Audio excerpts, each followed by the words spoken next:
DJ C Major with the flavor.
Contemporary Living with Farmer and Hill. So I know it looks a little different today, right, Andre? Yes, it's a little different. So we have a live audience. We are so glad that you decided to be here today on time and tune in. So let's give everyone a hand. We are so glad that you have decided to come and join us. I'm excited about what's about to happen because we've got some very exciting things going on. Absolutely. You can tune in to Contemporary Living every Thursday night, 9 p.m. Central Standard Time on Comcast Channel 19. If not, you can follow us on Facebook and you can follow us on YouTube as well. But before we get started, I want to just kind of give a shout out to some of the people that made things possible today. I definitely got to give a shout out to our cameraman. Back there. He is a good cameraman. He is the man. I'm going to let you know now. I think we met him at one of James Dentley events. We did. Yeah, so he's very good. He's a very good photographer, and he's a videographer for us, and he's been working very, very well for us. Mm-hmm. Also, we gotta give a shout out to our DJ, Miss Tamara, over there on the ones and the twos. Hey! So when you start hearing the music, it's her playing the music over there. So also, I'd like to give a shout out to my son. He does our music for us, Christian Hill. He's down in Florida in college. Also, after this event, we're going to have some networking, we're going to have some food, so we definitely got to give a shout out to Cozy Corner Catering and Deli in Dalton, Illinois. Wait till you guys taste these sandwiches we have. Yeah. Fantastic. It's your friend Kim fault for putting the extra pounds I know, on us. Kim. She back This behind. year. And then I got to give a shout out to one of my good friends and her husband, Angela Allen, and her husband Ron, who just came in and just set up the displays out front that we have here. Yep. Platinum, ID, and Shimmers, what they call, and they're actually located in Homewood. And then also, we'd like to also show some love to Mrs. Dr. Makiba Couture. Yeah, so we follow her on social media. Yeah. She's very positive, very inspirational. We appreciate our family and friends for coming out to support as well. Don't forget Contemporary Living. When we do workshops, they're called workshops at work. You must be an adult. All right, so you got to have your big girl underwear on because we get down to some serious business and it's all about you. You will be working, okay? You're not just here to listen, you're there to work. So the next speaker is Dr. Bess. Andrea and I have been in the Richton Park community for A little over a year now. We love it, from Hyde Park to Richton Park. So Chicago the parks, stores. right? With the taxes and pricing here comes out. Yeah, that's one reason why. Right. But we met Dr. Bess. Where did I first meet her? Where did we first meet Dr. Bess? One of the community events. Okay. Yeah. Every community event we saw her and we saw her husband. Her husband is also a veteran, so let's give it up for him. And she is just powerful. When you talk about when I think of her, I think of a woman because her journey is so different from my own. And the things she knows is just the experiences have been different. And so she's bringing a wealth of knowledge, just worldly knowledge in my viewpoint, about things that I've never even thought about. So having said that, we want to bring up Dr. Leslie Best.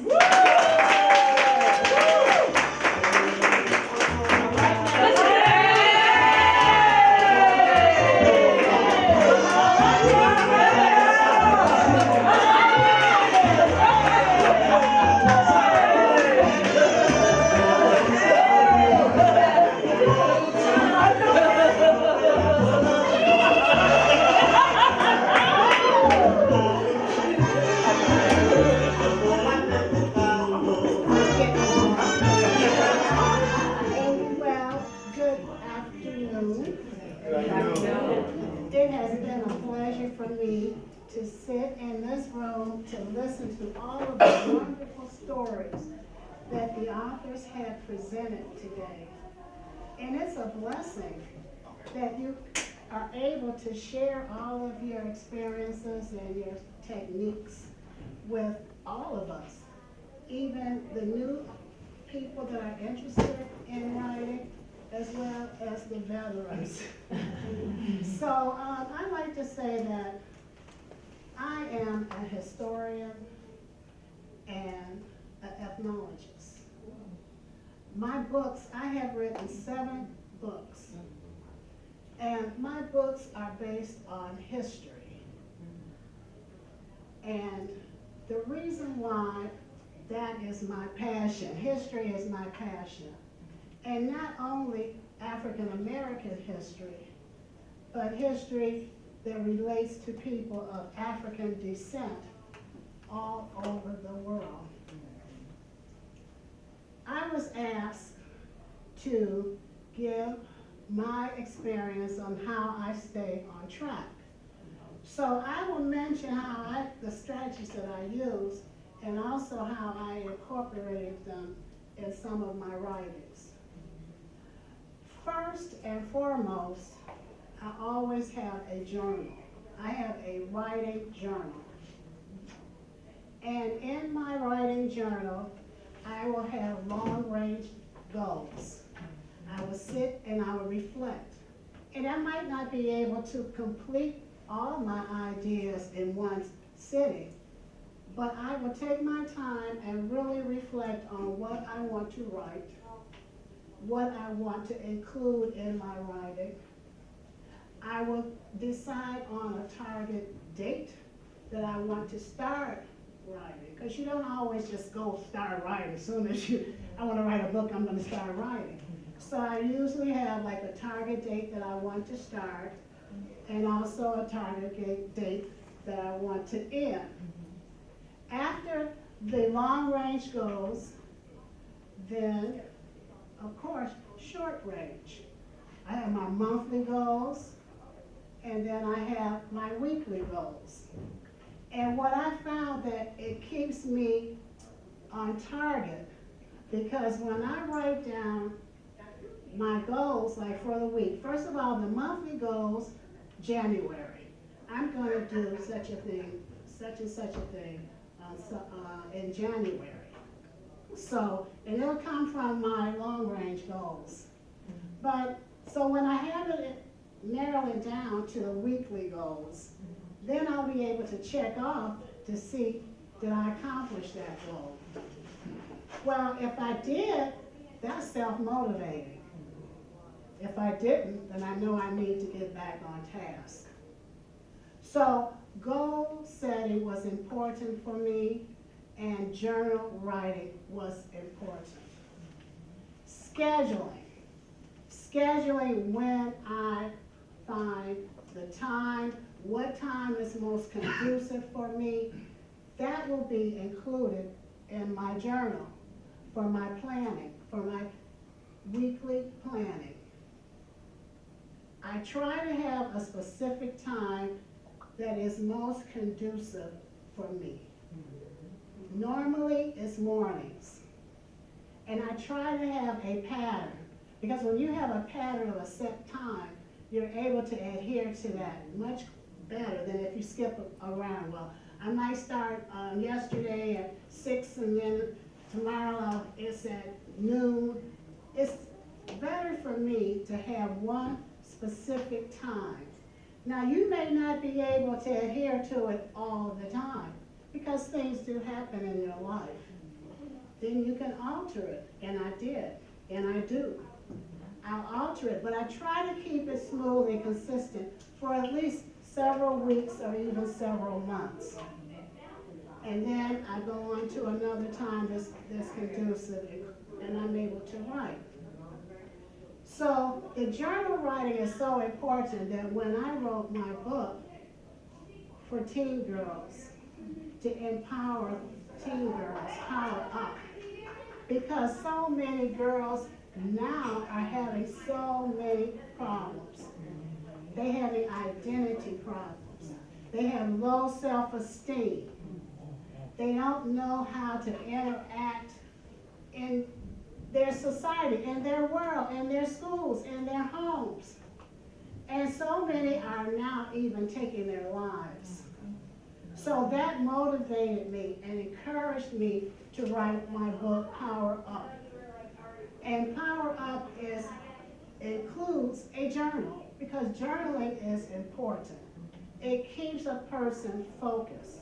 I have strategies and affirmations for them.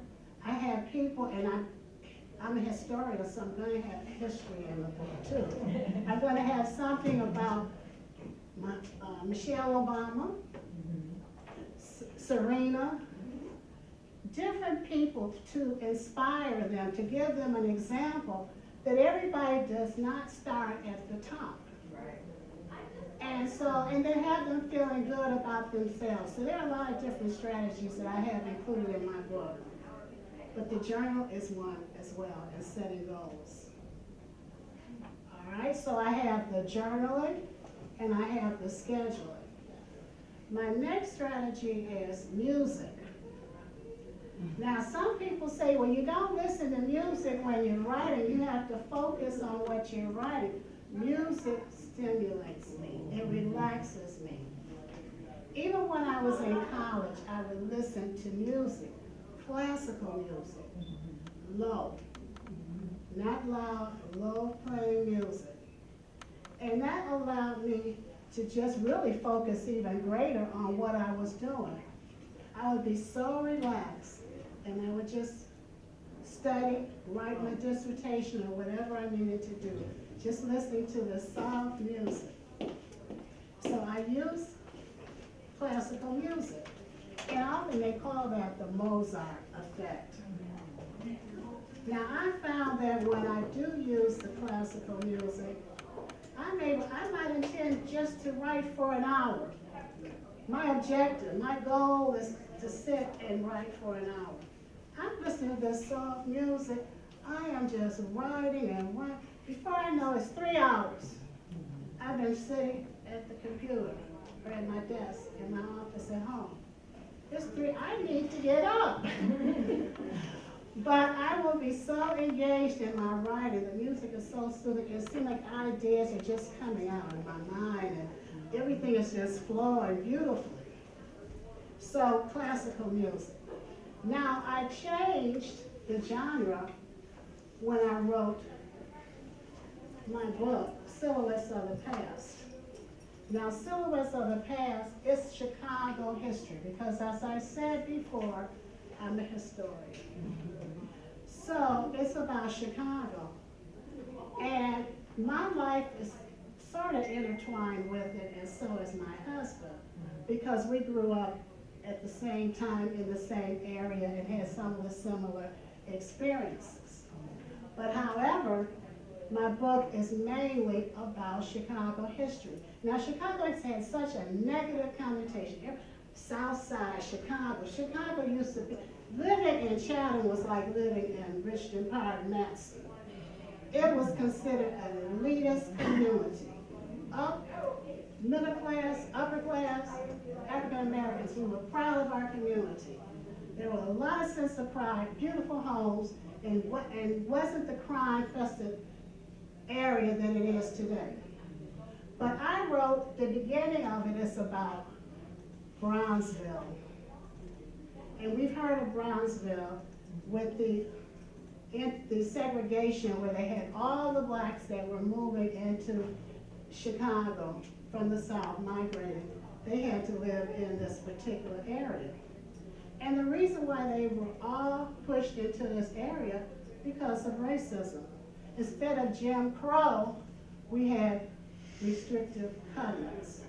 So restrictive covenants was initiated by the University of Chicago because they did not want African Americans to move into Hyde Park. They didn't want them to move into Woodlawn. And so they wanted to keep them all congregated in the same area. And so these people were doctors, lawyers, business people, executives, outstanding people. They all had to live together. Some had menial jobs, and some were professors and lawyers and doctors. Everyone had business people, and they all had to sit, and it was overcrowded. It was so congested, they couldn't move. But they didn't want them to move.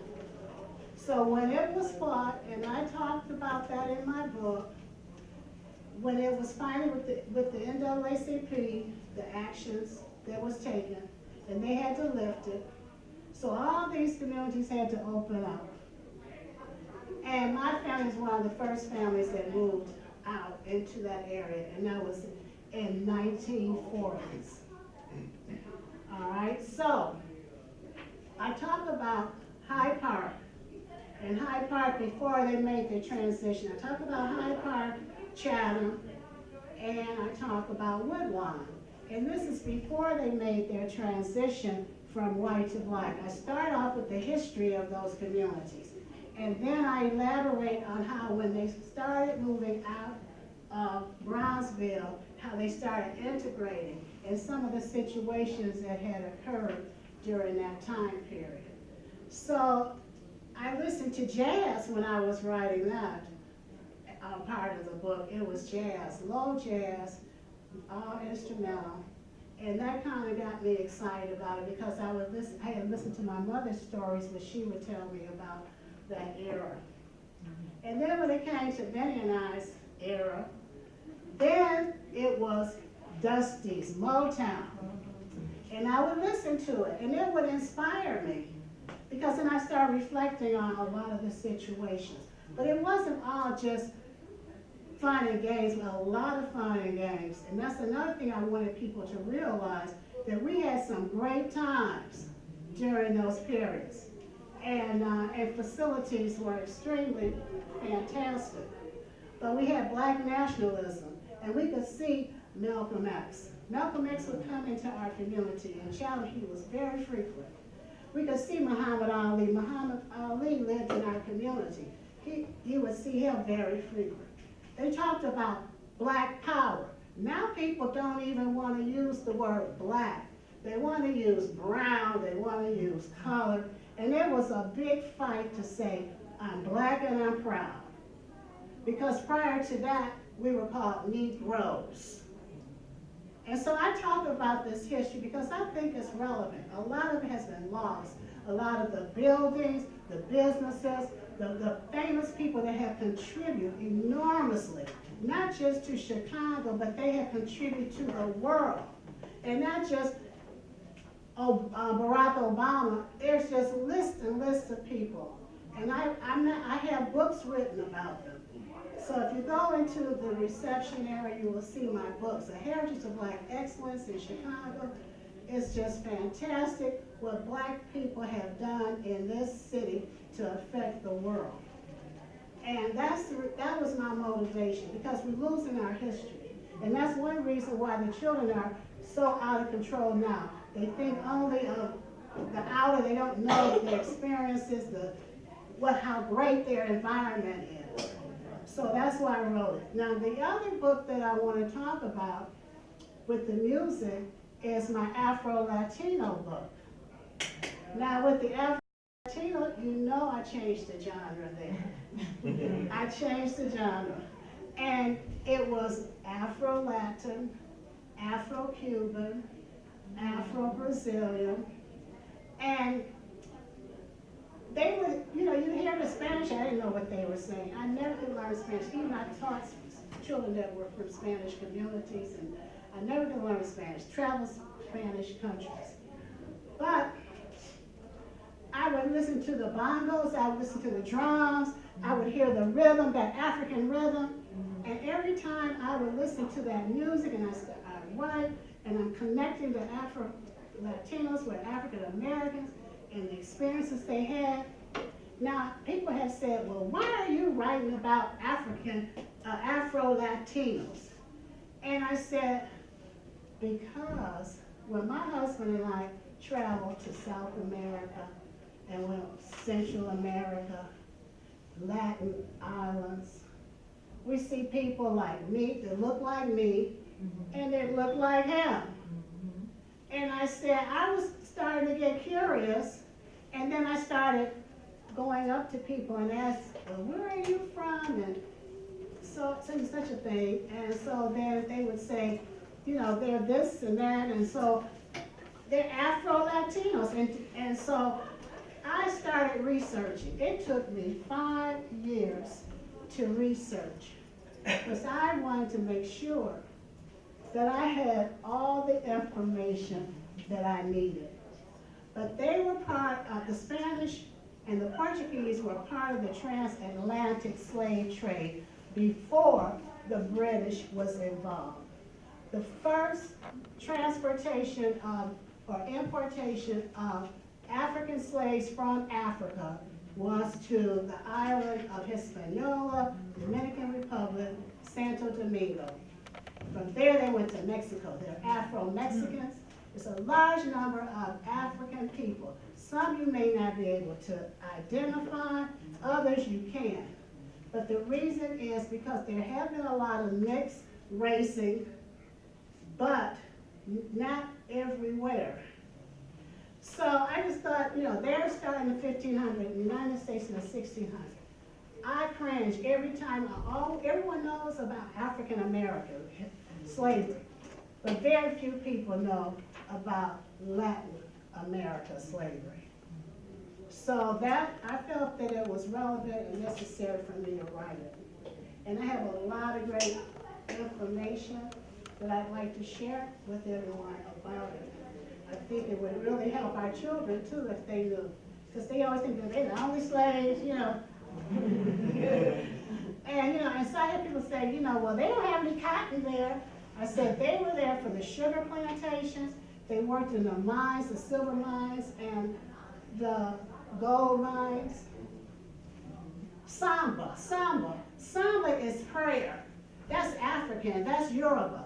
They combined their religion, the Yoruba religion, with Catholicism, because the Catholics, the French, the Spanish, Portuguese were Spanish. So the African slaves, they combined their religion with theirs. And so the samba, that's a dance, that's their spiritual dance. We talk about the Holy Ghost, that was their spiritual dance. Carnival, people all over the world want to go to carnival. That's African. That's African. And so it's just a lot of, I think, enriching information that more people need to be aware of. And but what I also want to say about the writers, don't worry, you can just write, if you only wrote 2 sentences, at least you're writing. And then those 2 sentences, you keep on writing those 2 sentences, and then they become paragraphs. And then before you know it, the paragraphs will become chapters. And before you know it, you'll have a complete book. So you just keep writing. Keep writing, and then if you get off the schedule, just pick yourself back up and go back. But you should have a schedule. You must have a schedule. You should have a journal. We call it a master journal. And that'll help to keep you focused. Thank you. Thank you.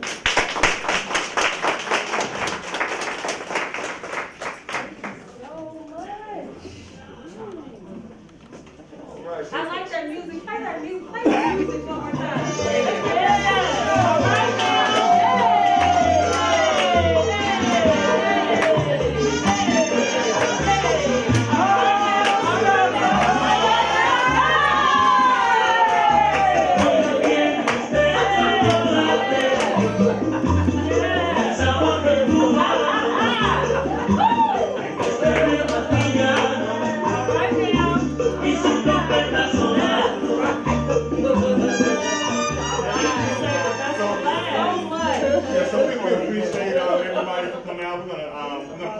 show. And if y'all have any questions, y'all can sit around and ask the author some questions. I appreciate, once again, my wife for her hard work. Unfortunately, this past Wednesday, my wife and her grandmother's here, her auntie's here, her sister's back there lost a nephew, 10 years old with cancer. So we keep them in our prayers. I appreciate Ashley coming out. She works with me. Dr. Best talked on discrimination. And housing, we know for sure, deals with a lot of discrimination. We're part of the Joliet large relocation project down in Fairview projects right now, where they're relocating 167 families. They tear down the projects because they have become inhabitable. And a lot of our tenants on a daily basis are going through discrimination, as though she was just talking about. Remember that Black folks, we have to preserve our legacies as well. We so caught up in social media and things that really don't matter, whether our legacies are being decimated, they're getting rid of it. We don't even know our history. So remember remember that. We thank God for Peaches coming out as well. She lost her father about 3 weeks ago. We appreciate her for coming out as well. And as we get ready to close out today, as always, we thank God for His unmerited, undeserving favor called grace. For grace is the total absence of any works. You can't work for grace, you can't buy it, you can't sell it. It is simply what God has given to each and every one of us, because we believe that Christ died for our sins. He was buried, and He rose again the third day for our justification. On behalf of my wife, Contemporary Living, and our panels of authors, be blessed.